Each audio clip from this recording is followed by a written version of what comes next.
Bismillahirrahmanirrahim. Inshallah, Project Masjid al-Dawah presents the topic of today, which is a brief lecture on Ahlul Hadith history. Our guest speaker is Brother Adnan Rashid. So without any further delay, I will hand the mic over to Barakallahu. Thank you very much. Bismillahir Rahmanir Rahim. Alhamdulillah wassalatu wassalamu ala Rasulillah ma ba'd. A'udhu billahi samir alim minash shaitanir rajim. Bismillahir Rahmanir Rahim. يا أيها الذين آمنوا ادخلوا في السلم كافة ولا تتبعوا خطوات الشيطان إنه لكم عدو مبين وقال رسول الله صلى الله عليه وسلم بني الإسلام على 5 شهادة أن لا إله إلا الله وأن محمدا رسول الله وإقام الصلاة وإيتاء الزكاة والحج وصوم رمضان أو كما قال عليه الصلاة والسلام ثم قال عليه الصلاة والسلام بلغوا عني ولو آية. Respected brothers and sisters, I am very honored and privileged to be here among you to talk about a very important topic, very often neglected, topic. When I say very often neglected, I mean often when we hear Islamic talks, very little emphasis is put on the legacy of the Ahlul Hadith, historically speaking. Now, what does Ahlul Hadith actually mean? Linguistically, it means the people of Hadith. Linguistically, that is a straightforward linguistic translation of the term. Technically, the Shari'i meaning of the term is the people who indulge in studying, preserving, authenticating, and transferring the Hadith knowledge to posterity or to the future generations. So these people, the Ahlul Hadith, are technically speaking the guardians of the Hadith literature, the prophetic tradition. Islam has 2 main sources of revelation, right? And those sources are the Quran, number 1, and the Hadith or the Sunnah. A lot of the times, Hadith and the Sunnah are used interchangeably by the ulama, the classical ulama. Some modern misguided persons have come along and they have tried to form a distinction between the Sunnah and the Hadith, okay? But they have failed to do so because it is almost impossible to divide the 2 entities, because they're not 2, there is one. Sunnah and Hadith is one thing. So these are the 2 main sources of Islam, the Quran and the Sunnah. And the Sunnah is, of course, to be found in the Hadith literature, in the collections of Hadith. Now, there are many Hadith collections. They run into hundreds of volumes.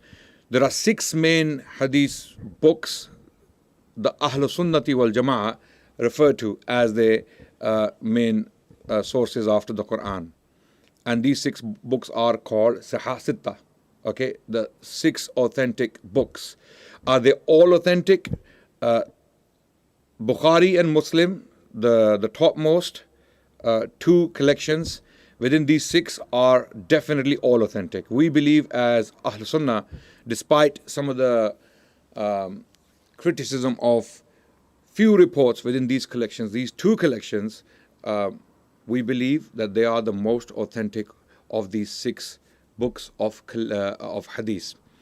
So the remaining 4, Abu Dawud, Sunan al-Nasa'i, Sunan al-Tirmizi, and Ibn Majah, Sunan of Ibn Majah. These 4 have weak reports in them, and the scholars of Hadith such as Sheikh Albani recently and before him many others have highlighted those weak reports within those 4 collections. But 2 collections, Bukhari and Muslim, are, according to the majority, the overwhelming majority of the Sunni ulama throughout Islamic history, these 2 books are overwhelmingly authentic. They are authentic. In fact, there is very little room to doubt whether the information contained therein in these 2 collections, Bukhari and Muslim, can be doubted. There is very little reason to believe that.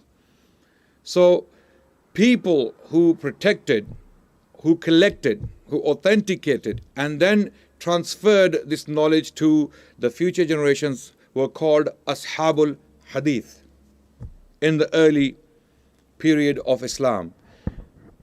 Ahlul Hadith basically is another name for Ashabul Hadith. So Ahlul Hadith and Ashabul Hadith are two terms again used interchangeably in the classical literature. When I say the classical literature, I mean literature from the 2nd century of Islam to the 19th century Common Era, okay, or what you can call it the 13th century of Hijri, basically. Okay, 1st century Hijri up to the 12th century Hijri, or 13th century Hijri rather, we call this literature penned within these 12 centuries, we call it the classical literature. Okay, in this period were born luminaries like Imam Bukhari, Imam Muslim, early Muhaddithin, then the later Muhaddithin, Imam Bayhaqi, for example, or Imam Hakim from Al-Nisaburi, and then later on we have, during the Middle Ages, near the time of Shaykhul Islam Ibn Taymiyyah, we have other people like Ibn Salah, okay, who wrote Muqaddamah on the science of Hadith. And the list goes on, and then we come to the later period where Imam Suyuti, people like Imam Suyuti, and even later on we have Imam Shawkani, right? So when you start looking at Ashabul Hadith, people who were directly involved in studying the Hadith literature, authenticating it, preserving it, and then forwarding it or transferring this knowledge to the future generation, these are well-known characters throughout the Islamic history. Okay, so Imam Shawkani, for example, this begins with Imam Malik. Okay, the period I'm talking about is Imam Malik. Imam Malik, when was he born? He was born, according to most estimates, about 93 to 94 Hijri. Okay, when some of the Sahaba were alive. Okay, and then Imam Malik's book is thought to be the first systematic collection of Hadith literature, and he called it Al-Mu'atta, okay?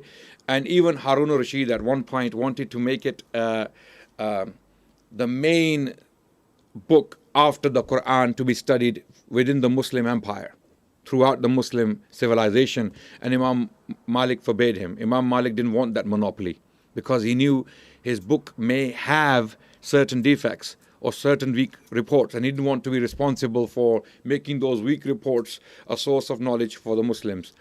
So Imam Malik, it begins with Imam Malik. Of course, there were earlier scholars before Imam Malik who gave knowledge to Imam Malik. They were there, they existed, right? But Imam Malik's collection was one of the first systematic collections of Hadith literature. Then we come up to the time of Imam Shawkani, who died in the 13th century Hijri and 19th century CE, right?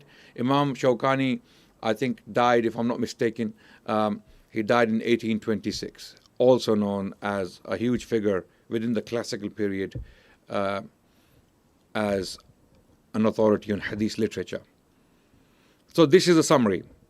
Who are the people of Hadith? People of Hadith, Ashabul Hadith, are the oldest denomination in the history of Islam. People who were directly involved in preserving the Sunnah of the Prophet sallallahu alaihi wasallam, whether it was in the wording of the Prophet, whether it was in the reports of the companions of the Prophet Muhammad sallallahu alaihi wasallam talking about the Prophet, his actions, his deeds, and what he agreed to. So Ashabul Hadith were directly concerned with preserving the prophetic tradition. And this process started well into the 1st century, or very, very early, with the companions of the Prophet Muhammad sallallahu alaihi wasallam himself. And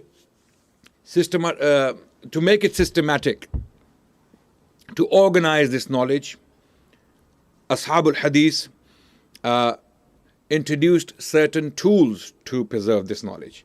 And these tools were, of course, taken directly from the Quran and the prophetic tradition. Quran tells us clearly in one of the verses, إِن جَاءَكُمْ فَاسِقٌ بِنَبَإٍ فَتَبَيَّنُوا. Okay, this is one of the best verses of the Quran the ulama of hadith have used to justify the development of the science of hadith. The purpose of the science of hadith was to preserve, to collect, and then to transmit this knowledge to future generations. Is that clear, brothers? Yes?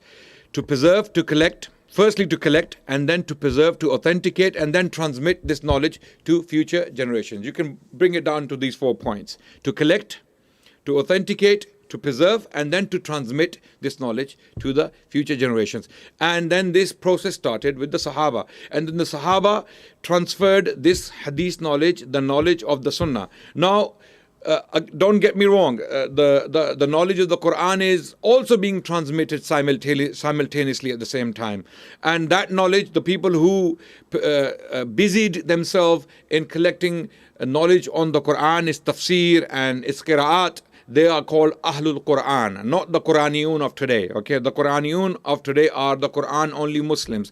And according to most Sunni scholars, those who reject the hadith literature in totality are actually not Muslims, because they are rejecting a large part of Islam, which is the Sunnah. Without the Sunnah, you cannot possibly explain some parts of the Quran. It is impossible to comprehend some parts of the Quran. Actually, most of the Quran will be incomprehensible without the parallel tradition, what we call the Sunnah. And the Quran itself amazingly refers to this tradition.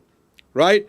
In one of the verses of Surah An-Nahl, if I'm not mistaking, it's verse number 48, where Allah subhanahu wa ta'ala tells us, A'udhu billahi minash shaitanir rajeem, Bismillahir Rahmanir Rahim, wa anzalna ilayka dhikra. Allah is talking to the Prophet ﷺ that we have revealed this dhikr, this revelation upon you, لِتُبَيِّنَ لِلنَّاسِ مَا نُزِّلَ إِلَيْهِمْ, so that you may explain to them what has been revealed upon them or for them. Right? So Allah is talking about an extra Quranic material explaining the Quran. Is that clear? In Surah An-Nahl, in this verse, Allah is talking about an extra Quranic material to explain the Quran. For example, Quran gives you parameters. For example, okay, aqimus salah wa atu zakat. Okay, or in another verse, Allah subhanahu wa ta'ala states that Hajj is obligatory upon you, those who have istita'a. Okay, but the details, how do you do Hajj? How do you give zakat? How much? For how long? To who? Right? In what way?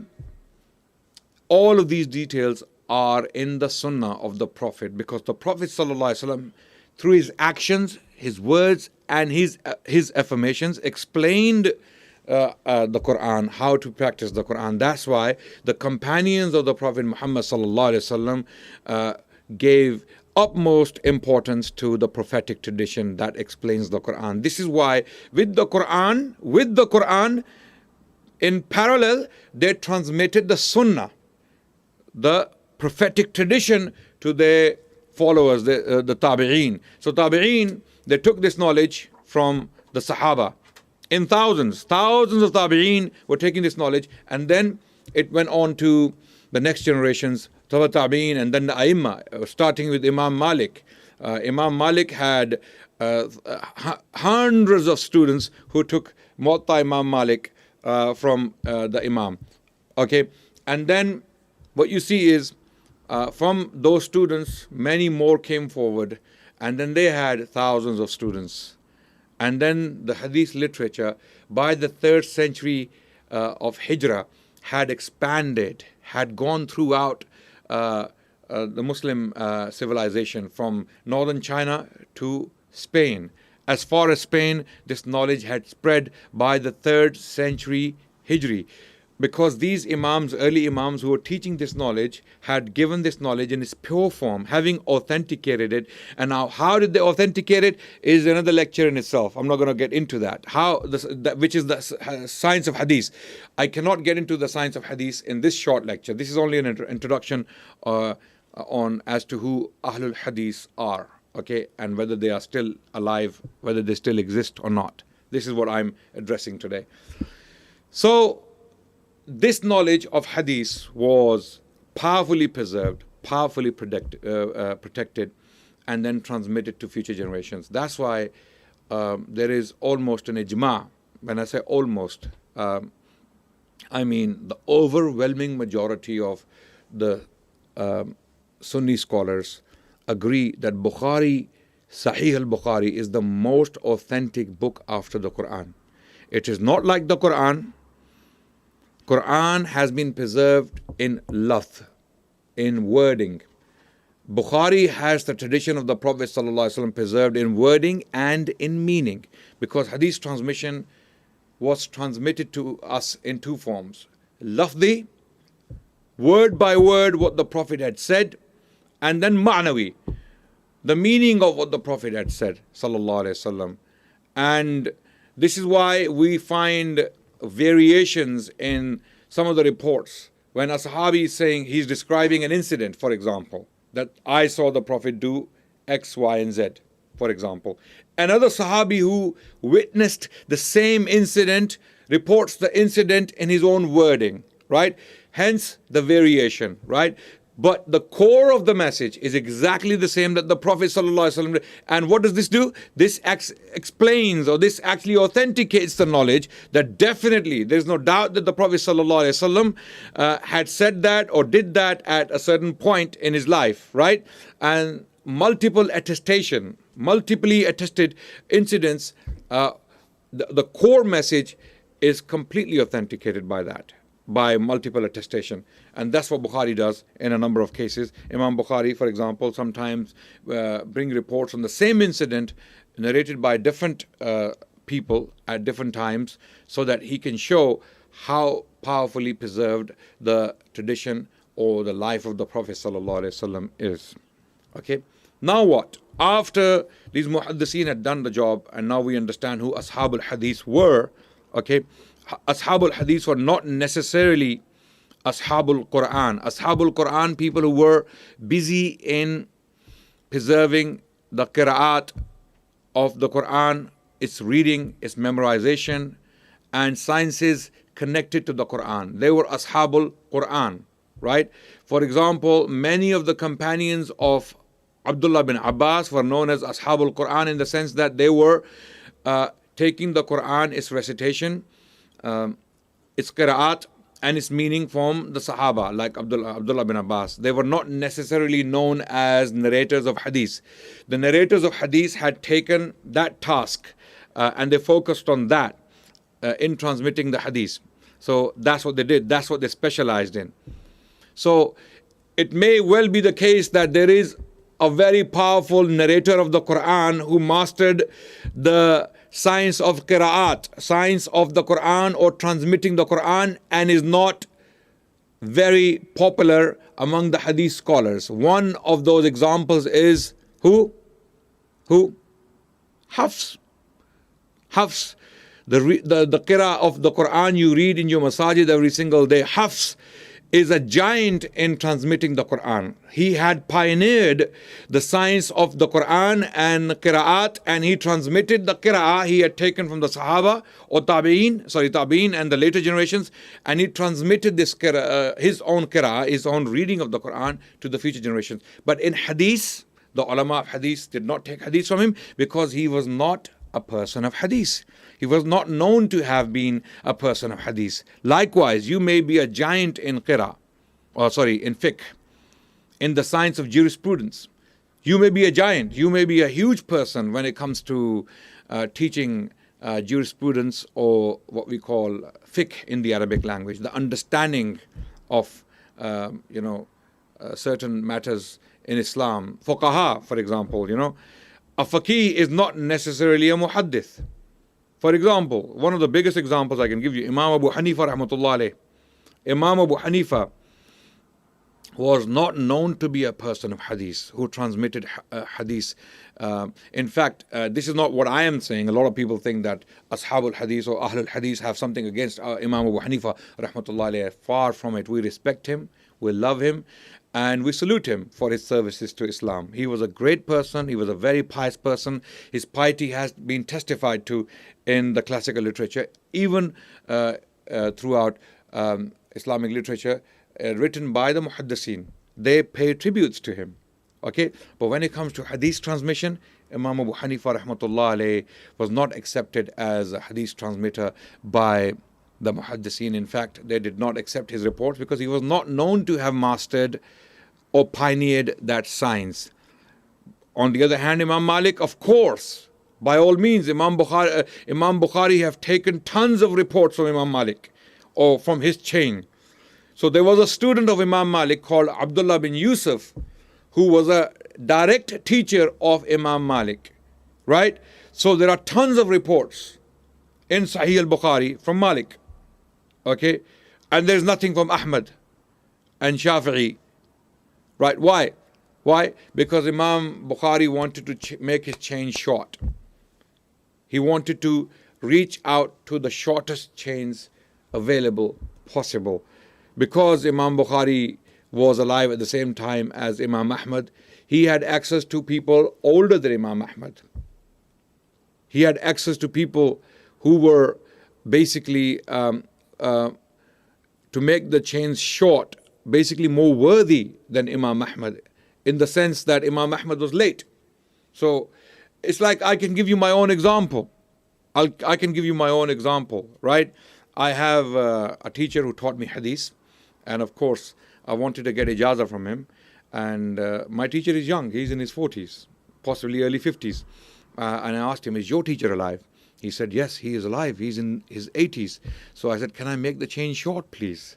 Okay, the shorter the chain, the better it is for the student, right? What we call Ali Sanad, Sanad Ali, okay, which is a higher, chain. So he said, I have no problem with that. So both of us traveled for hours, and we went to a city called Faisalabad in Pakistan, and there was the Sheikh Abdul Aziz Alawi. Okay, he's in his 80s, and he has taught hadith for possibly the best part of his life. In fact, some people were telling me that he has memorized Bukhari.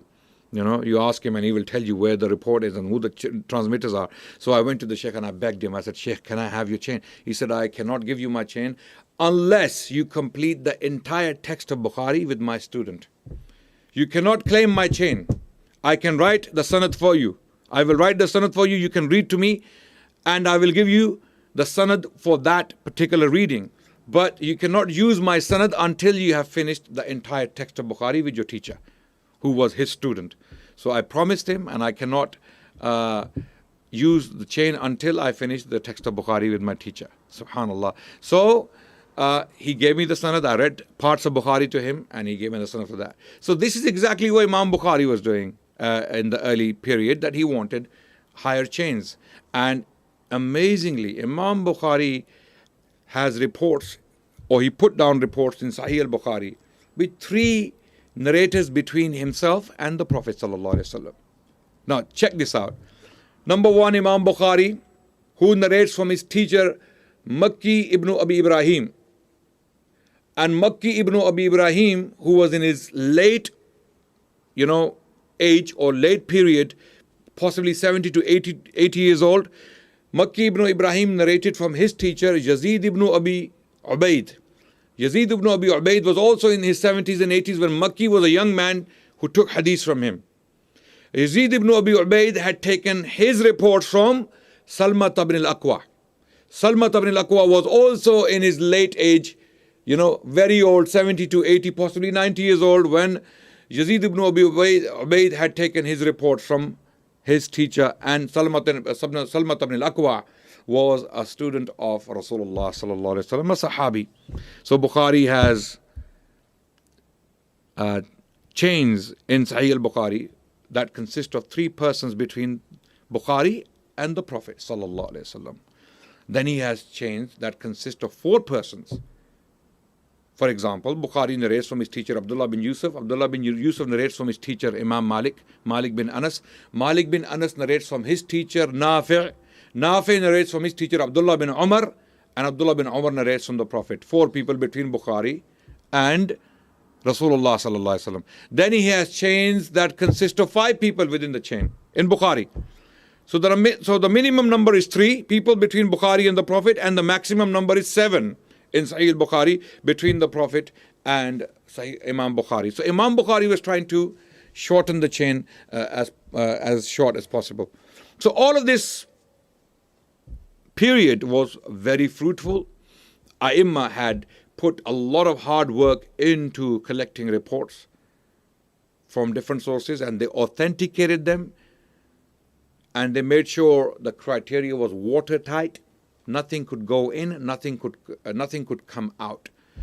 And this is why every single independent muhaddith who studied Sahih al-Bukhari and its chains independently, not blind following Imam Bukhari, independently, when they studied Sahih al-Bukhari, they could not find a flaw in his criteria. They were forced to submit to his authority in the sense that they said, we cannot challenge Bukhari's veracity because the criteria and the standard he applied in collecting reports and authenticating them, there is no room for doubt. Including someone like Imam Albani in the recent age. Very recently, not long ago, 20 to 30 years ago, Imam Albani studied Bukhari and he found one or two reports he could talk about. That maybe there is some room of discussion in one or two rijal, one or two people who were narrators. But the rest of Bukhari, which is 99.9%, I have nothing to say. I cannot challenge Bukhari's veracity. So this is why Ashabul Hadith or Ahlul Hadith, early ones, they put a lot of stress on this. So this Hadith knowledge spread out throughout the Muslim civilization. Throughout the Muslim civilization. Sometimes it was neglected, sometimes it was upheld. Ashabul Hadith faced many problems at many different, at many different times in different places because of holding on tightly to the Sunnah of the Prophet ﷺ. For example, Mihna. During the Abbasid period in the 8th century, Imam Ahmad bin Hanbal, who was one of the leaders of Ashabul Hadith in his time. Brothers, this topic is so vast. It is so huge that I cannot possibly cover the histories and the names and the legacies of Ashabul Hadith. I'm only giving you sound bites on this topic. This is an introduction, right?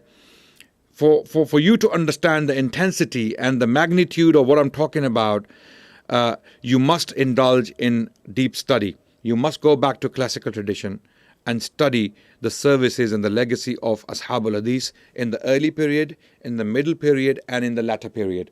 Then you will see, then you will realize, and then you will appreciate the services of these people. Wallahi, otherwise it's all injustice. Talking about them without knowledge, without having understood what they did and how they did it, is completely, and most people, unfortunately, even those who sound very learned, are talking without having studied them, including myself. I haven't studied them in depth.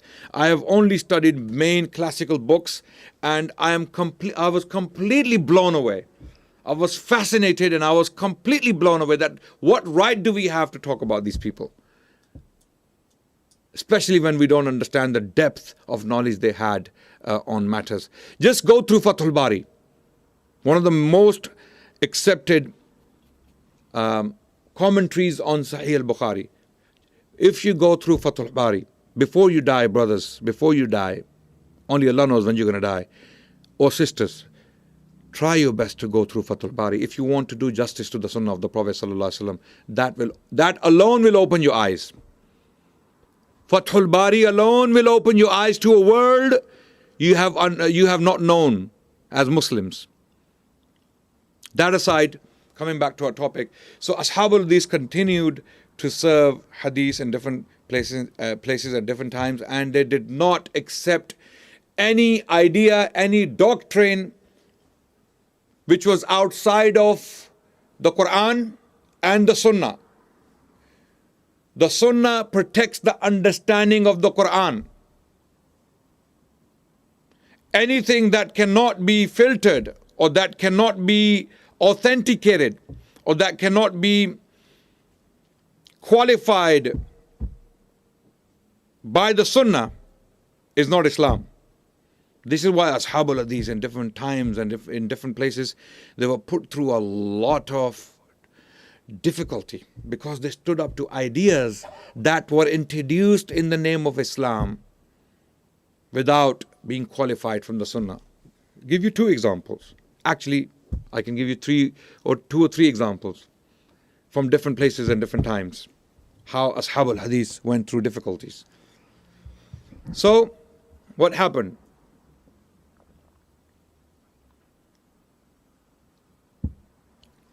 One example is Imam Ahmad bin Hanbal, when he was put through torture by 4 Khulafa of Banu Abbas, Al-Mamun, Al-Mu'tasim, Al-Mutawakkil. 3 of them. For 14 years, Imam Ahmad bin Hanbal was tortured. For what? For having a view purely based upon the Sunnah of the Prophet ﷺ and not going outside of it. They had come up with ideas that were directly inspired by Neoplatonism or Greek philosophy or even Aristotelian logic. Mu'tazila, who were directly inspired by Greek philosophy, and they started to use the Greek philosophical lens or Aristotelian logic to study Islam. You know, when you put a lens on something, you will see what the lens shows you, right? If I painted Greek, it will show me Greek Islam, yes? Right? If I painted green, it will show me green. People like Imam Ahmad or other Ashabul Hadith saw Islam through the lens of the Sunnah, the prophetic tradition. But the Mu'tazila had put that lens aside and they picked up the lens of Greek philosophy. And they started to look, and they came up with this fitna called Khalqul Quran. The Quran is created. Okay, it was a test for the ulama. And Imam Ahmad endured. The Khulafa who tortured him died. They were killed. Imam Ahmad endured. And his doctrine lived, and it still lives to this day. That we do not say the Quran is created. Rather, the Quran is the knowledge of Allah. The Quran is Kalamullah. We do not say it's created. Because Allah's knowledge does not grow or decrease. Because Allah is eternally knowledgeable. Therefore, Quran is eternally Allah's knowledge. It cannot be created. Allah's knowledge cannot be created. Allah's knowledge cannot be created. So this was the view, which is, of course, from the Quran and the Sunnah. Okay?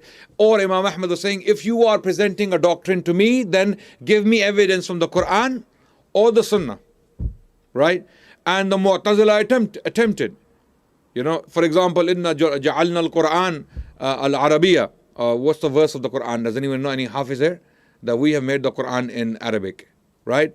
Ja'alna, they said Ja'alna, here Allah is saying we made it. In other words, Allah created the Quran. No.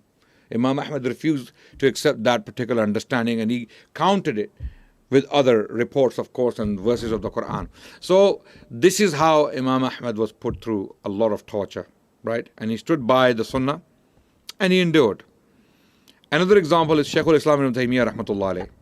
He was put through a lot of, he was of course a Sahib al-Hadith. He was one of the Ahlul Hadith. He had pioneered the science of Hadith. Of course he was not perfect, but he was a man of the Sunnah, who upheld the Sunnah, who gave Sunnah precedence over any other system to understand the Quran. So he came up with this, because a lot of people were making, pilgrimages to the grave of the Prophet sallallahu alaihi wasallam. So Imam Ibn Taymiyyah gave fatwa that it is haram to go to the grave of the Prophet sallallahu alaihi wasallam with that intention, because the Hadith tells us, the Sunnah of the Prophet sallallahu alaihi wasallam tells us that you cannot do ziyarah in Islam except for 3 places: Masjid al-Haram, Masjid al-Nabawi, Masjid, not the qabr of Nabi sallallahu alaihi wasallam. Of course, when you go to see the masjid with that niyyah, you see the maqbara, the rawda of Rasulullah sallallahu alaihi wasallam, rawda mubarakah. We accept that it is a sacred space for Muslims, no doubt, right? But you cannot make the niyyah to go to see the grave, not the masjid. That's against the Sunnah of the Prophet, his own instructions sallallahu alaihi wasallam, right? So Imam Ibn Taymiyyah was jailed for that. When he gave this fatwa, he was jailed because his opponents were very strong. They were politically very strong. Other examples can be given where people were put through a lot of difficulties. Later on in India, there's a man called Shah Ismail Shahid. Shah Ismail, not the Shah Ismail of Safavis. I'm not talking about him. I'm talking about another person called Ismail ad-Dehlawi. Ismail al-Dehlawi was the grandson of famous Shah Waliullah.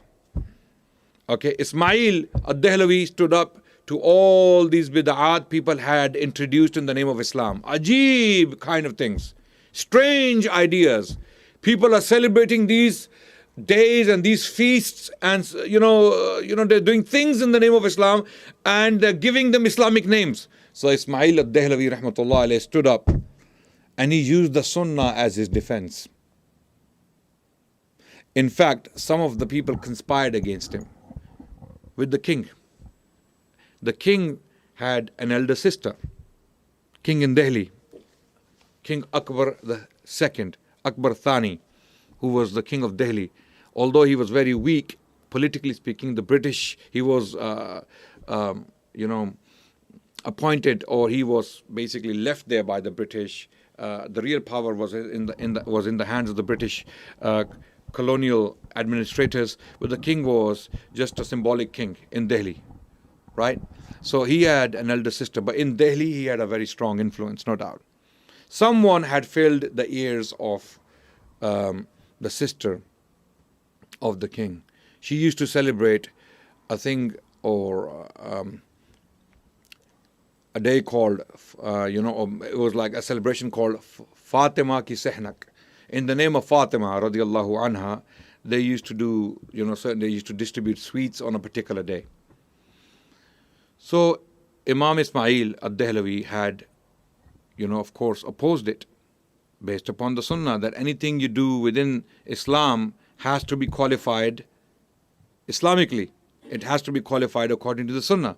So someone said that Ismail is against Fatima because he doesn't want us to celebrate Fatima. Look how the conspirators, they play the games. And it's happening to this day. Conspirators, they don't want to know why you're doing what you're doing. They just make you look bad. They want to paint you bad. So they painted him like a hater of Fatima. So she invited him to a dinner. He went and he sat. Cut the long story short, the sister of the king spoke, and he realized from her language, her tone, that someone has actually filled her ears about him. So he basically became very careful in his approach. So she said to Muhammad Ismail, Imam Ismail al-Dehlawi, that you forbid people from celebrating Fatima. He said, no, lady, he had a name for the sister of the king, something Amma, in the Urdu language. He said, no, it's not me. It is the Prophet himself who forbade it. And she was shocked. She said, what do you mean? Then Muhammad Ismail rahmatullah alayhi explained what he means, and he gave all the reports against such practices, including man ahdatha fi amrina hadha ma laysa minhu fahuwa raddun. Bukhari, Sahih al-Bukhari, that anyone who introduces something into Islam and it is not from Islam, it is rejected. Allahu Akbar. She was moved completely, and she said, if this is the case, if the Prophet forbade these things, no one will celebrate them from now on. Allahu Akbar. The opponents, the conspirators, they couldn't believe what was happening. So again, you see, the people of Hadith, the people of Sunnah went through a lot of difficulties in preserving the Sunnah and its understanding. And my time is nearing its end, and again, it's an introduction. It's a very short introduction. I want to talk about very quickly what happened in India. All the Ashabul Hadith, had in the early times put a lot of effort into preserving the knowledge of Hadith and science of Hadith. But this knowledge mainly stayed within the Middle East, or possibly Spain at times, or other parts. But where there was strong influence of the Hanafi school of thought, for example, in Mawara al-Nahar, Transaxonia, or what we call Central Asia, you see, there the science of Hadith was definitely studied, no doubt, but the influence of it on people's actions was compromised in favor of following the schools rigidly. For example, there are, of course, 4 schools of thought in Islam, mainly 4 schools of thought: Hanafi, Shafi'i, Hanbali, and Maliki. Right? These 4 schools, 3 of them are very close to the Sunnah of the Prophet ﷺ. They tried to keep themselves close to the Sunnah of the Prophet ﷺ. I'm not saying the Hanafis are completely divorced. I'm not saying that. I'm saying, but there is a huge difference in how these three schools, Maliki, Shafi'i, and Hanbali, approach the Sunnah to what the Hanafis have, or how they approach the Sunnah. Of course, there's a difference. There is a huge difference. That's why when you look at the jurisprudence of these three schools and the Hanafi school, you see the differences. And this is not a criticism of the Hanafi school. I'm stating facts. So what happened after the Mongol invasions, because India was not Hanafi initially. India was not Hanafi. In India, first of all, when Muhammad bin Qasim had come from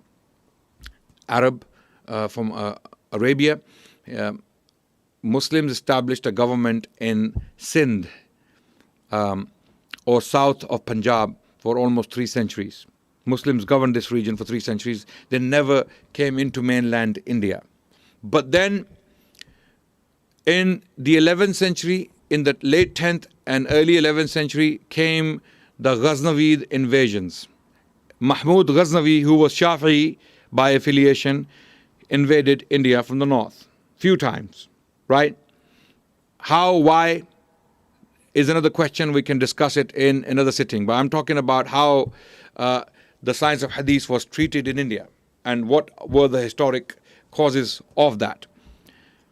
Mahmud, despite his successful invasions of India, did not establish a foothold or a stronghold in India except the city of Lahore.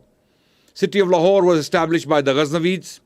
This is why a lot of people in the 11th century traveled to Lahore. And a lot of the Sufis came from the Middle East to live in Lahore. One of them was a famous man called Sayyid Uthman Hajweri, also known as Data Sahib. Okay? And there's a huge tomb in Lahore attributed to him, which is called Data Sahib, Data Darbar, right? He traveled to Lahore in the 11th century CE, and he wrote a book called Kashful Mahjub. It is known as one of the earliest defenses of Sufism, right? So you can see how strong the influence of Sufism was on India and how Sufis had brought this version of Islam to India, right? And then came the Delhi Sultanate, which happened in the late 12th century and early 13th century. So Ghorids was another group, Ghorids, led by a man called Muhammad bin Sam Shahabuddin Ghori. They invaded India from the north and they established a stronghold in Delhi. Cut the long story short, I'm summarizing things very fast. Ghori was killed, having conquered northern India, parts of it, and having established his stronghold in Delhi. He was assassinated in his tent in Pakistan, current day Pakistan. His slaves had come to power and they became the most powerful kings in India. Why? Very quickly, soon after his slaves took power, like the Mamelukes of Egypt had taken power after the Ayyubids. What happened in India, simultaneously at the same time, slaves came to power. Kipchak Turks, Turkic slaves who were bought from the markets of Central Asia, became the kings after the master had died. So the first very powerful sultan was Sultan Shamsuddin Iltutmish, who came to power in 1206, and he governed till 1236. It was during his time when Genghis Khan or Genghis Khan had invaded Central Asia, which was predominantly Muslim, and Eastern Iran or Eastern Turkestan, and he had completely devastated this region. So what happened was, and Ibn al-Athir is writing at the same time in Mosul, where he saw some refugees coming from Bukhara and Samarkand, and he explained or described the condition, how the Mongols had treated them. So at this time, a huge influx of scholars, literati, artisan, people who, artists, all kinds of people, skilled labor, all kinds of people, they migrated to India because of the Mongol invasions. Mongols were devastating everywhere they went. We can pray Maghrib in a few minutes, inshallah ta'ala. I'm finishing very quickly. So the Mongols had come in and they had completely devastated Central Asia, Transaxonia, and lands beyond the Oxus River within the territory of Iran. Iran was completely Sunni. Iran, as late as the 16th century, Iran was 90% Shafi'i. Did you know that, brothers? Did you know that? Now you know that, right? Iran was 90% Shafi'i until Shah Ismail as-Safawi invaded Iran with his armies in 1501. What was the year? 1501. This is the point when Iran's history or destiny changed, unfortunately. And it took the Safavis and their successors 3 centuries to convert Iran into Shi'ism by force. And they don't deny it. These are historic facts. 90% of Iran was Sunni Shafi'i. 90%. Major scholars of Islam came from Iran. Fakhruddin al-Razi from Tehran. Ray, from the city called Ray. Ray was Tehran. Okay. Imam Ghazali, Persian. He wrote in Persian. Okay. And later on, many more scholars were originally Iranian. Many, many huge scholars, right? It changed. So Iran at this time was, of course, Shafi'i, and a lot of people came into India. But the majority were the Hanafi scholars from Mawara Nahar. So because they were Hanafi, the sultans were under their influence heavily, and the Hanafi school was made the standard school in India. So the science of Hadith was unfortunately neglected in favor of the Hanafi fiqh. So slowly and gradually the science of Hadith kind of faded away, and the Hanafi fiqh, the books of Hanafi fiqh were taught in all the madaris under the dominion of the Delhi Sultanate for a very long time. Occasionally, some people did challenge here and there some of the ideas, some of the practices that were upheld in India. For example, there was a famous debate that took place in the court of Muhammad bin Tughlaq in 1320s. Who knows this famous shrine in Delhi, in India, called Nizamuddin? It is attributed to a man called Nizamuddin Awliya, who was a Sufi thinker, a Sufi activist or practitioner, and he belonged to the Chishti school of thought, right? And he's a very famous figure in India, a very popular figure. In fact, some of the kings tried to get him on their side. He outlived 8 Delhi Sultanate kings. He had a very long life, and he had a famous shrine, what we call darbar, a court, running in parallel to the Delhi Sultanate court in Delhi. So another darbar was Nizamuddin Awliya's darbar. He was into qawwali, singing the praise of Allah with some music and some dancing included, because he was Sufi, right? Some of the ulama in the time of Muhammad bin Tughlaq. Now don't forget, why was this happening? Against some influence of the Sunnah had come in. Why? One of the students of Shaykhul Islam Ibn Taymiyyah had come to India at that time. And one of the scholars, recent scholars from India, thinks that because of this Taymiyyan influence in India, things started to change because Muhammad bin Tughlaq was directly influenced by his thought. So Muhammad bin Tughlaq started to basically ask the Sufis to change their ways. Firstly, prove what you're doing is Islam, first of all. And when they couldn't, then Muhammad bin Tughlaq came down very harshly. So one of the incidents was this discussion that took place in his court on the permissibility of sama, singing and dancing in Sufi shrines. Some of the ulama who were of course influenced by the influence of Shaykhul Islam Ibn Taymiyyah, potentially, they argued against sama, that this is not Islamic, this is not the way Islam works. On the other hand, Nizamuddin Awliya unfortunately we don't have many details of this particular debate, what really happened, but the debate did take place. Later on, there were scholars who were writing on hadith during the Mughal period. Okay, there was a very famous scholar called Sheikh Abdul Haq Muhaddis al-Dehlawi. He was alive, he was born in the time of Akbar, Jalaluddin Muhammad Akbar, the Mughal emperor, and he died in the times or in the period when Aurangzeb Alamgir was governing. He had written commentaries on Bukhari in Persian. But again, he remained a staunch Hanafi. He still favored the Hanafi school of thought over what the Sunnah might dictate. To the contrary, possibly. The real change in India happened after a man called Shah Waliullah ad-Dehlavi, who had come back from Hijaz, having studied there for 14 months with the ulama of Hijaz. Having taken the knowledge of the Sunnah directly from them, he started to change things. He started to challenge practices conducted in the name of Islam in the Indian subcontinent at that time. And he went through a lot of difficulty in this regard. He started to write commentaries on Hadith. He was one of the first people to write a commentary in Persian and Arabic on the Muwatta of Imam Malik to show the Hanafis of India another view, that of course you have this Hanafi view, but they look at this. And then he wrote a commentary on Muwatta Imam Malik. It's called Musaffa and Musawwa, both Persian and Arabic. He wrote in Persian and Arabic.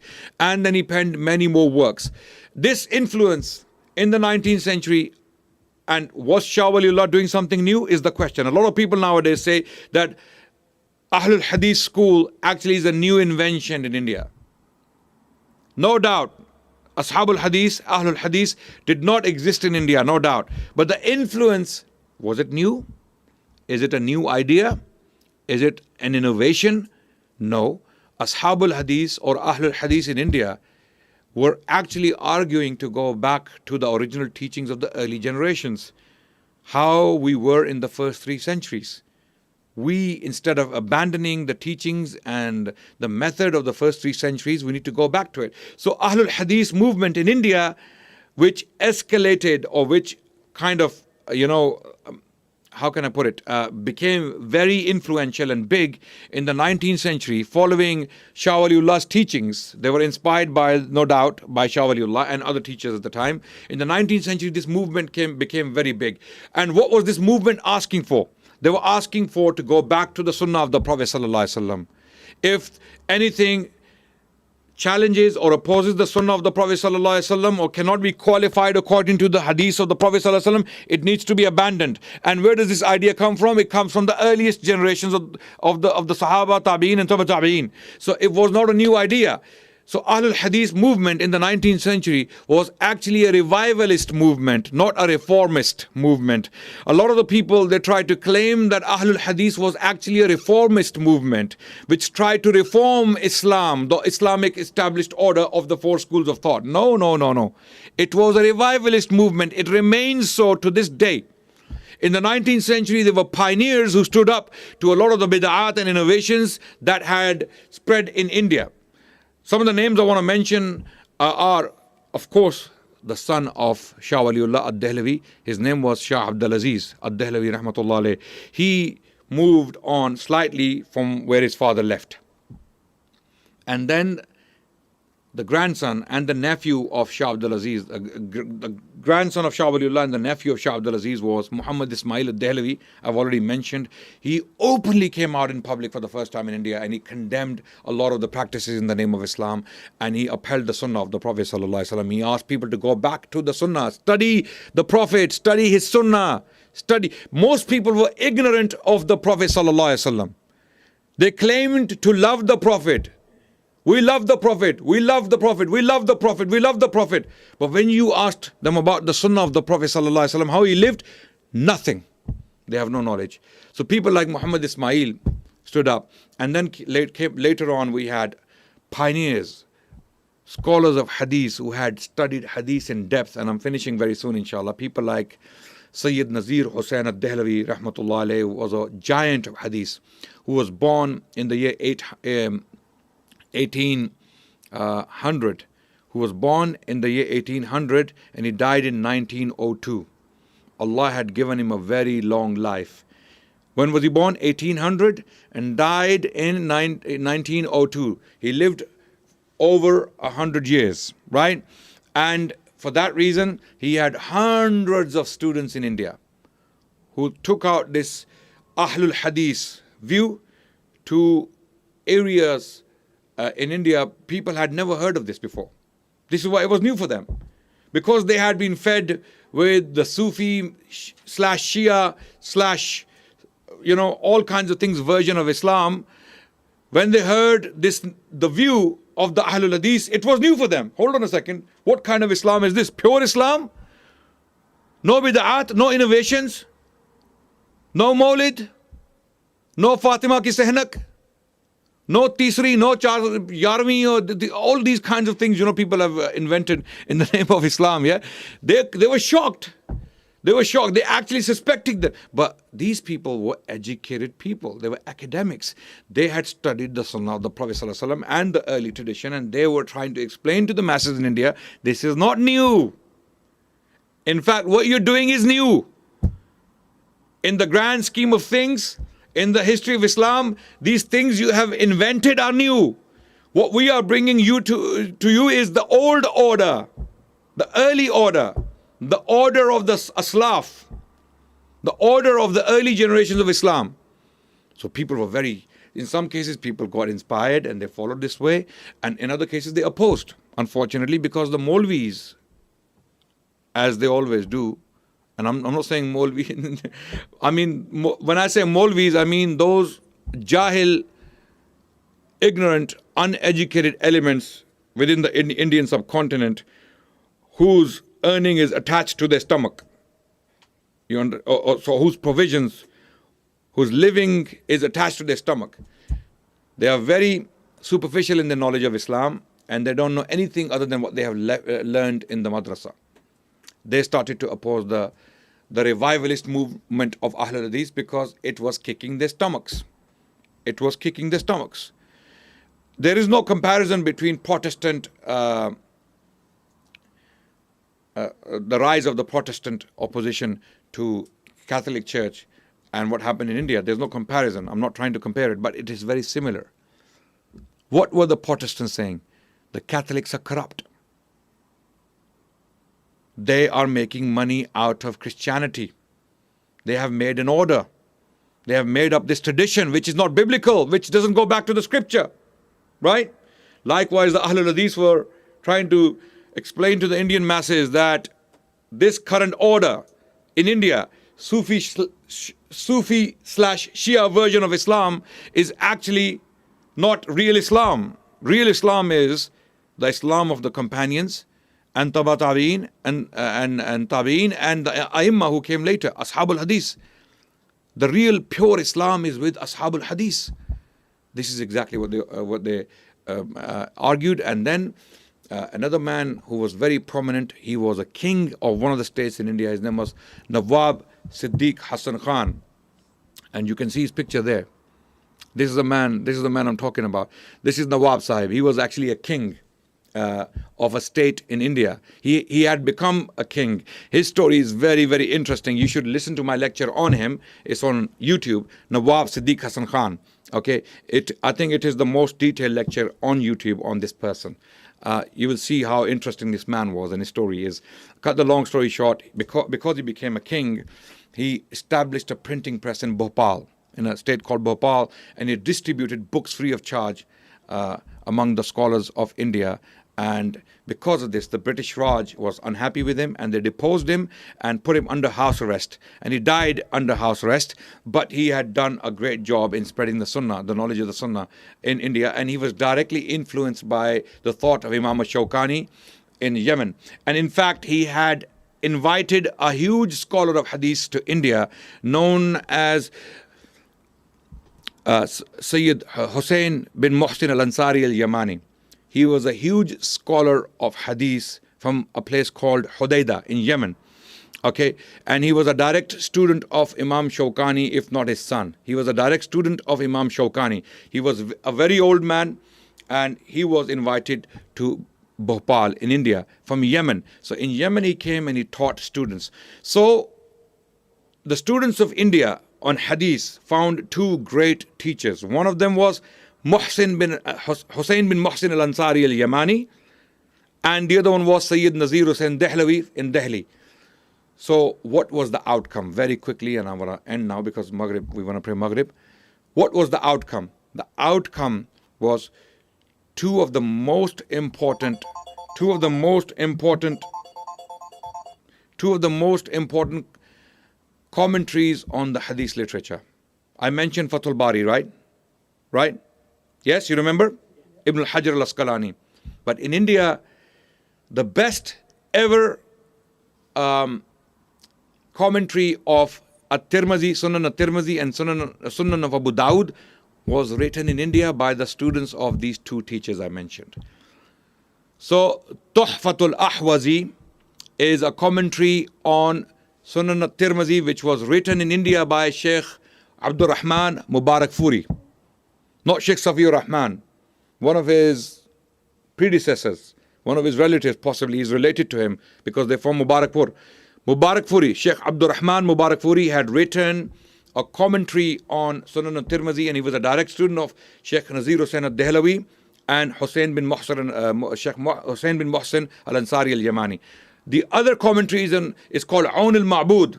Aun al-Ma'bud was a commentary written on Sunan of Abu Dawud, and it was written by a man called Shamsul Haq Adim Abadi, again a student of these two teachers.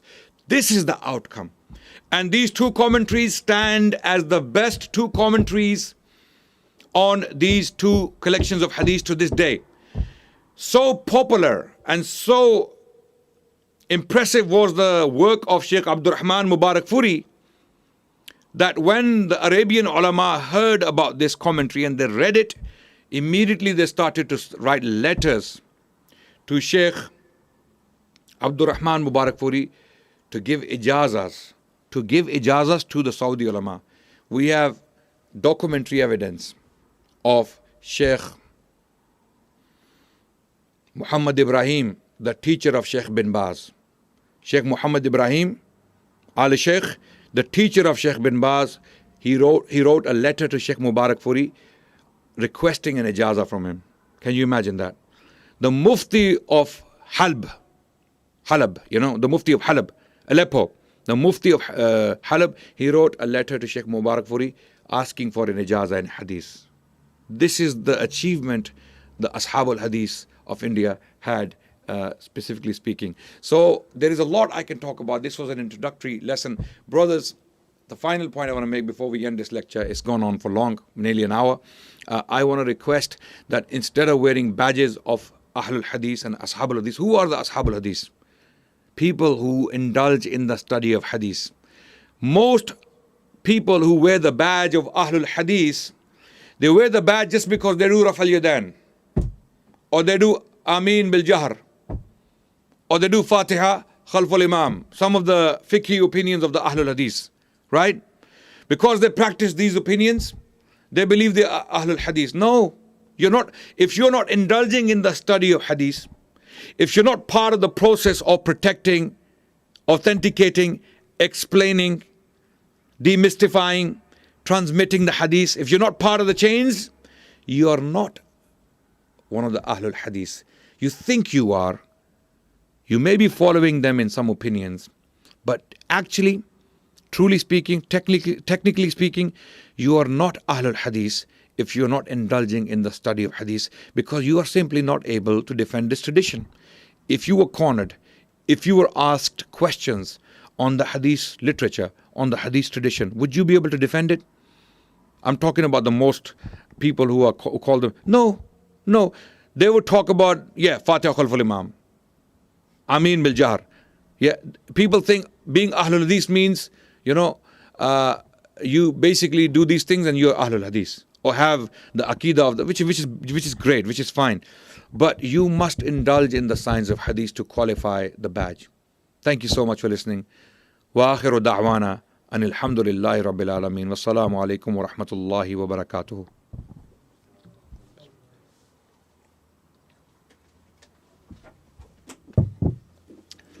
Let's pray, inshallah. And then after the salah, brothers, we will have Q&A for 10 minutes, and then we can go according to the plan of our Sheikh Yusuf. Okay, so let's do the salah first, inshallah.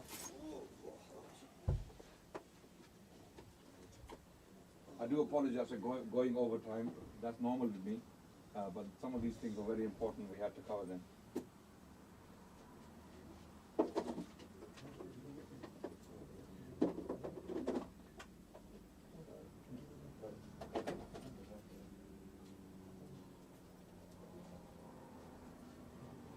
الله أكبر الله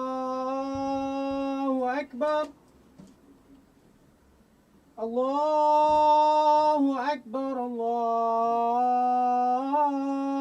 أكبر أشهد أن لا إله إلا الله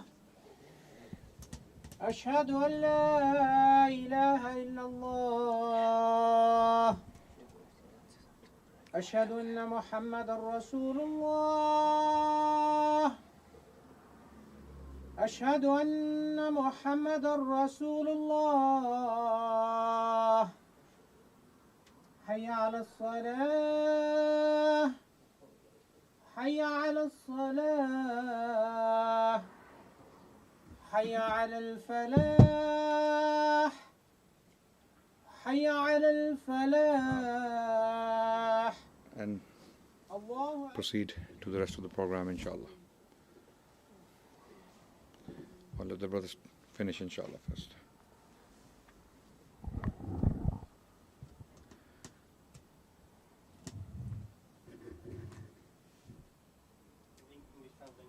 The exact meaning, as I said earlier, the brother asked what is the exact meaning of Ahlul Hadith. As I explained earlier, that Ahlul Hadith technically means the people of Hadith. And Hadith is, of course, the prophetic tradition. To put it in simple terms, it is the prophetic tradition. Technically, it means the people who indulge in the study of Hadith and its practice. Yes. Okay? Right. Anyone else? Yes.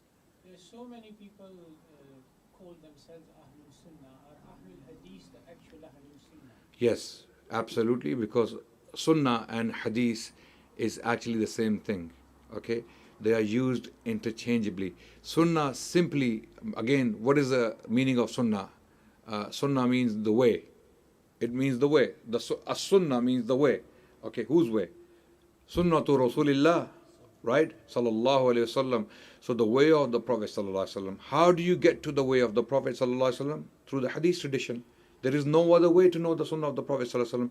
That's why the people who use Ahlul Sunnati wal Jama'ah, it has to include the study of Hadith. If you are Ahlul Sunnati wal Jama'ah, then if you don't study the Hadith and practice it, then are you actually really truly Ahlul Sunnati wal Jama'ah? So we have no problem with the term Ahlul Sunnati wal Jama'ah. Alhamdulillah, by the grace of Allah, we are Ahlul Sunnati wal Jama'ah. Okay, but nowadays a lot of people who claim to be Ahlul Sunnah are actually claiming that because they are Ahlul Bidah. In reality, they are Ahlul Bidah. You see, why do they put so much stress on being Ahlul Sunnah? We are the Ahlul Sunnah. We are the Ahlul Sunnah. Because they are indulging in Bid'ah. And to qualify their Bid'at, they want to call themselves Ahlul Sunnah. Yeah. Anyone else? Yes. Yeah. Some groups, they spread the Ahlul Hadith, they ignore the four schools of thought. Is this true? Some groups spread this rumor or this misconception about the Ahlul Hadith that we ignore the four schools and we follow a fifth school. No, that's not true. We follow the Muhaddithin. We follow the understanding of the Muhaddithin. Okay, we don't follow. Do apologize for this again. We don't follow one particular school because any Imam can get it wrong. It is very possible that an Imam can get an issue wrong, or maybe the information never reached him, and when the information reached him, he changed his opinion, right? So we are not against the study of schools. In fact, we encourage the study of schools. We encourage the study of fiqh, but our actions in Islam must be qualified by the Sunnah of Rasulullah sallallahu alaihi wasallam. And the best people who know the Sunnah, the authentic Sunnah, this is very important. When you follow a Hadith, it has to be authentic. I'll give you one example in this case. This is a very good example to talk about. Where do you put your hands on Salah? When you stand, when in Qiyam, where do you put your hands? Muhaddithin, they have this view that we put our hands on our chests. Allahu Akbar. Why? And the overwhelming majority of the muhaddiseen, they favor this view. Why? You ask them why. Because when you scrutinize reports on this matter, they are all weak. Every single one of them is weak. There is no authentic report. When I say authentic, I mean sahih. Although some people claim that in Sahih ibn Hibban there is a report from one of the companions, I think it's, if I'm not mistaken, it's Mughira bin Shu'bah. There is a report from him that the Prophet ﷺ placed his hands on the chest. But even that hadith has problems with it. It has weaknesses in it. So why did the muhaddiseen chose that hadith to practice over others? There are 4 views on this issue. You put your hands tahta surah, under the navel. Reports on it are all da'if. Ala surah, on top of navel. Okay? All reports on this matter, da'if. Okay? Fawqa surah, above surah, which is above the navel. You put your hands there, reports are da'if. Ala sadrihi. The final position is that Rasulullah placed his hands on the chest. Ala sadrihi. Even reports on this are weak in the sense that they have weaknesses, but they reach the level of Hasan. So out of all the weak reports, the strongest reports we have on this matter are indicating that the Prophet ﷺ placed his hands on the chest. Other scholars believe that these reports are actually sahih. They are sahih, depending on the criteria being used. So the strongest reports on this issue are that you put your hands on the chest. That's why the muhaddithin followed this view, because the most authentic information they could get in this matter was that the Prophet placed his hands on the chest. That's why. Okay? And everything else, if every single matter you talk about, when you go and check the view of the muhaddithin, their view is based upon the authenticity of the hadith. If the hadith is authentic, they will accept it. But what the schools do sometimes, they, unfortunately, to support their view, they follow a weak report. Because the view was formed before the collections of the hadith.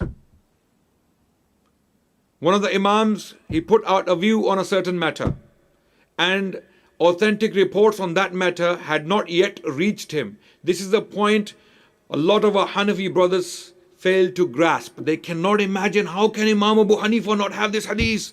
This is impossible. A'udhu billah, even for the Sahaba it was possible. How is it not possible with Imam Abu Hanifah rahmatullah alayh? Ashabul Rasul, every single Sahabi didn't have access to every hadith. Not every single Sahabi had access to every single hadith of the Prophet ﷺ, because Prophet ﷺ was saying different things in different places to different people. So a Sahabi is present who got the report, others, maybe 10, 50 or 20 of them don't know. So this report was taught by a Sahabi maybe in Syria later on, or maybe in Yemen, maybe in Iraq. One of his followers then reported the hadith back to other people and said, okay, hold on a second. We didn't know this. But he says, no, my authority is the Sahabi. I took it from the Sahabi. And Ashabu Rasul kulluhum adul. This is the basic qa'idah in the science of hadith. All the companions of the Prophet ﷺ are trustworthy when they report from the Prophet ﷺ. That doesn't mean that they are infallible. We don't believe Ashabu Rasul are infallible, right? But we believe that when they transmitted knowledge from the Prophet, kulluhum adul. Why? Because they could not have possibly lied on the Prophet ﷺ, because others were still alive. Number one reason is because they were themselves trustworthy, upright people, trustworthy people. None of them were known to be liars. And the second reason is that even if they were to make a mistake about the Sunnah of the Prophet ﷺ, others were alive to correct them. Hold on a second. Where did you get this from? I never heard from the Prophet. Or actually Prophet said something to the contrary. Or they can give complimentary information. No, hold on. Your understanding is not correct. Because I heard the Prophet saying this. So that explains it further. So again, it's a very big science. So what was the question? The science of, we ignore the schools. We don't ignore the schools. We study the schools very carefully, but we follow authentic information. We only base our opinions, our aqidah, are action on authentic information, and only the muhaddithin can authenticate information, because the fuqaha and mu'arrikhin and Ahlul Quran did not necessarily possess that knowledge, that expertise, or that ability to authenticate the hadith literature. Only the muhaddithin had pioneered it. For that reason, we take the muhaddithin to be most prominent sources of our knowledge, because they authenticated the information for us. Got a couple more questions here. Yeah. Next one says, some people say that the British invented Ahlul Hadith. Is this true? Some people say that the British invented Ahlul Hadith. I can give you reason, actually evidence to the contrary. The British were cracking down on the Ahlul Hadith. My great-grandfather's grandfather was one of the leaders of Ahlul Hadith in India, and he was put under house arrest for 7 years. Sheikh Minhajuddin bin Sirajuddin, my great-grandfather's grandfather, was a direct student of Sayyid Nazir Hussain ad-Dehlavi, the one I mentioned earlier, and I have papers to prove this. I have actual papers. I have documented evidence to prove this. Yani, if anyone wants to know. To the contrary, the Ahlul Hadith were hunted by the British authorities because they saw them as troublemakers. Is it because they were terrorists or extremists? No. It's because they wanted to liberate India from the oppressive and the tyrannical rule of the British Raj, which was very oppressive, which is very tyrannical, right? You don't believe me? Read a book written by a Hindu, Shashi Tharoor. You know Shashi Tharoor? There's an author from India. His name is Shashi Tharoor. He has recently written a book on the British Raj in India. Go and check it out. Don't believe the Ahlul Hadith. Check it out, and you will see why the Indians were suffering, and not only the Ahlul Hadith. You see, what I don't like about some of these claims is that a lot of the people, they glorify the actions and the deeds of people belonging to their school, and they belittle the sacrifices of the sacrifices of people belonging to the other school. And I've seen this pattern between the Deobandis and the Ahlul Hadith. Both are guilty of this. Both are guilty of this. We belittle the sacrifices of the Deobandis or the founding fathers of Deobandis, like Maulana Qasim Nanotwi and Hussain Ahmad Madni, and I mean, we have disagreements with them. We have big disagreements with these shuyukh, right? But were they enemies of Islam? Did they not give sacrifices for Islam in India during the British period? Of course they did, like the elders of the Ahlul Hadith did. So we must do justice and acknowledge virtue and sacrifice where it exists. We should not be bigots, biased and prejudiced to an extent that we start to become blind to the good work of others. No, we don't do that. This is one of the virtues of the Ahlul Hadith, that we are a just people. We do justice. So, Ahlul Hadith were not an invention of the British. To the contrary, Shah Waliullah Rahmatullah Alayhi had already laid the foundations of the revivalist movement that came to be known as the Ahlul Hadith movement in India before the British came to power. Okay, Shah Waliullah died in 1761, and the British won their first battle in 1757, which was the Battle of Plassey. Shah Waliullah had already written his works before the Battle of Plassey took place, and he had already laid the foundations for this revivalist movement. And amazingly, in India, in particular, in India, the Ahlul Hadith movement traces its lineage back to spiritual lineage back to the school of Shah Waliullah, Muhaddis ad-Dehlavi Rahmatullah Alayhi. He is the man who laid the foundations in India of the school of Ahlul Hadith. And this is another discussion itself. Another question very quickly, I can go into that. Heard by a person who said that in order to be Ahlul Hadith, you have to be a muhaddith. Is this true? For someone to be Ahlul Hadith, you have to be a muhaddith. It is true every muhaddith is Ahlul Hadith, but not every Ahlul Hadith is muhaddith. This is the answer to this question. Okay? You may not be a muhaddith, right? But you have a good knowledge of the sources of Islam. You have good solid knowledge of the isnad you have good knowledge of the Sahasitta, you have solid grounds to be to call yourself Ahlul Hadith. And those who understand the tradition and why they follow it, they are also Ahlul Hadith. So Ahlul Hadith can have categories. The ulama, then those sami ulama, then the du'at, and the awam. Okay, those who follow the view of the muhaddiseen. That's it. Okay, so not every Ahlul Hadith, someone who loves hadith and indulges in hadith study, has to be a muhaddis. What do you call a person who is actually on his way to become a muhaddis? He's not a muhaddis yet. Are you going to call him what? What are you going to call him? Mishmash. Huh? You're not going to call him mishmash, are you?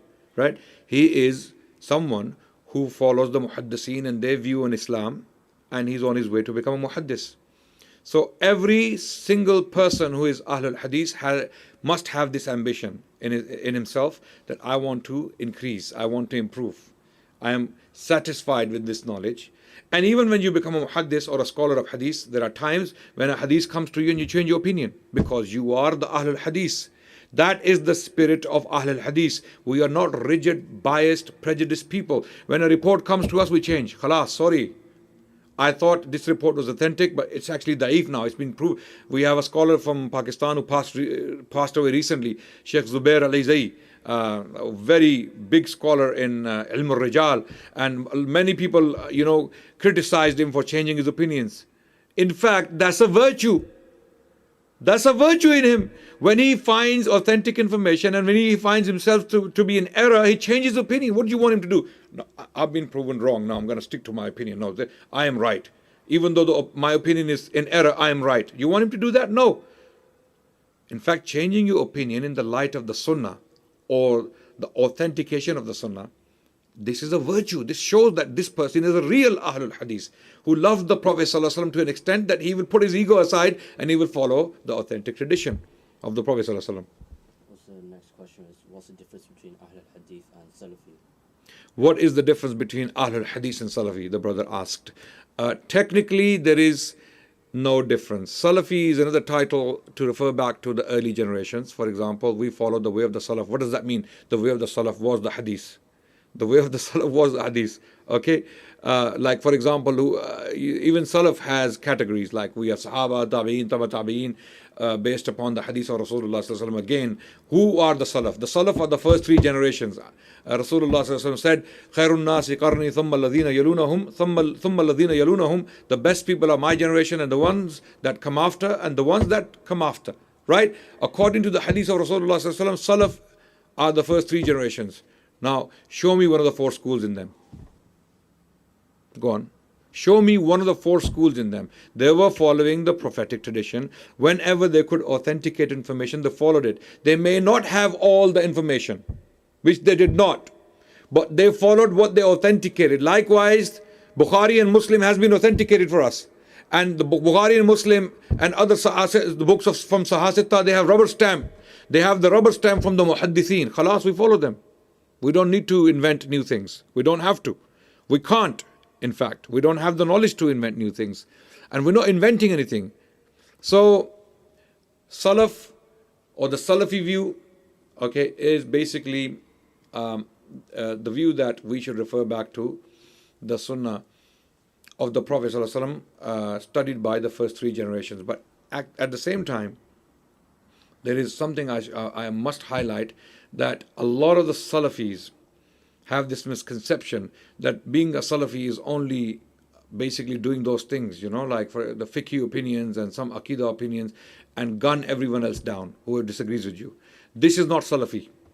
These people are not Salafi. They are actually extremists. They are ghulat. I call them ghulat. People who they haven't studied. Most of these people haven't actually studied. They don't know what the Sunnah is. They haven't studied the books. They haven't studied the classical tradition. That's why they are so harsh and so, extreme in their approach to others, right? The more knowledge you have, the more soft and tolerant you are towards other Muslims. You will see the grace of the ulama, what we call the grace of the ulama. The ulama are graceful. They are not harsh and repulsive, like some of these boys walking around. They have found Islam newly, and they start, they have read a couple of pamphlets on Islam, and they start pulling their thobes above their ankles And when they stand for salah, they stretch their legs as far as possible. Some of these boys, they think they are like Imam Ahmad, and they are like, no, you're not. You're nothing. Understand who you are. Acknowledge who you are. You are not even a student of Islam, and then you give fatwas. No, sorry. Shut yourself in a room for 10 years, study hard, get to the ulama, then start talking about Islam. Otherwise, don't open your mouth. Okay? Call yourself Salafi, no problem. Wear the badge, but qualify it. Every Salafi must study. If you're not studying, you're not a Salafi. You're a Kulfi. Seriously, you know what Kulfi is? It's an ice cream. Yeah. You may look like a Kulfi, yeah, but you're not Salafi.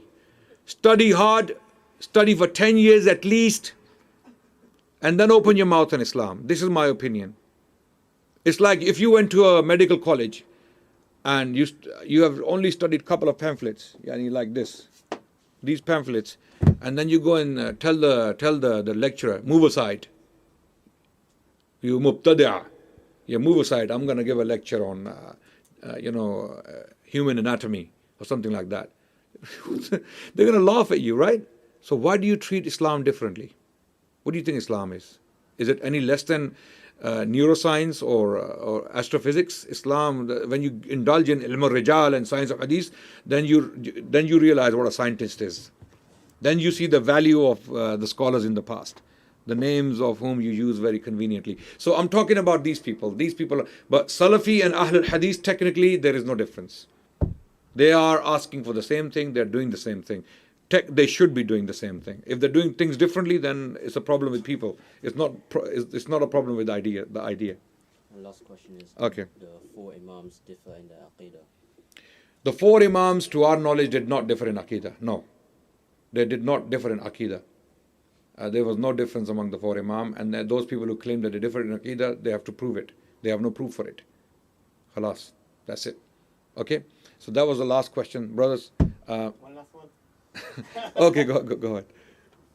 The name Wahhabi. Yeah. Where did it come from? Wahhabi was a name used in the 19th century for the first time by the British Raj. Not by the British directly, but some of the people during the British period in 19th century to tarnish anyone who talked of the Sunnah or going back to the original Islam, because Sheikh Muhammad bin Abdul Wahhab had launched that very same idea in Hijaz, that we should not be venerating these qubur.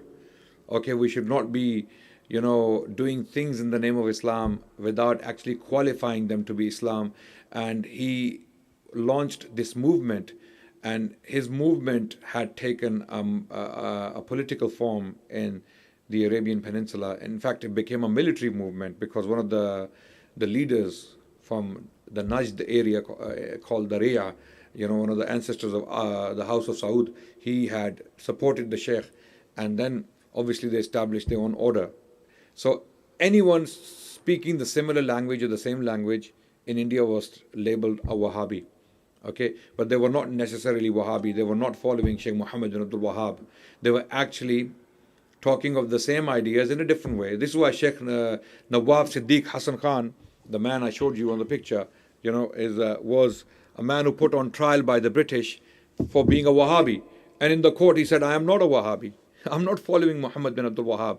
I am following my own convictions. In fact, he showed his writings that I am actually following the Shawkani view. If anything, I'm a Shawkanist. I am not a Wahhabi. So this is a derogatory term used by people nowadays to label people who talk of the Sunnah, upholding the Sunnah. So you can either ignore it or you can adopt it, but I don't think we should take it seriously. Thank you so much.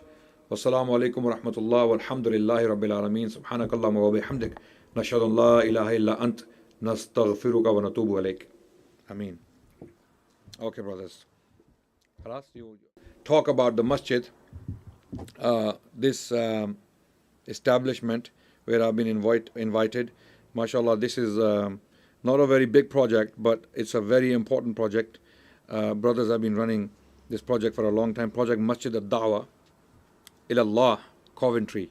Okay, and the short of it is MADIA. Okay, not Madia. Okay. Masjid al-Da'wa ilallah.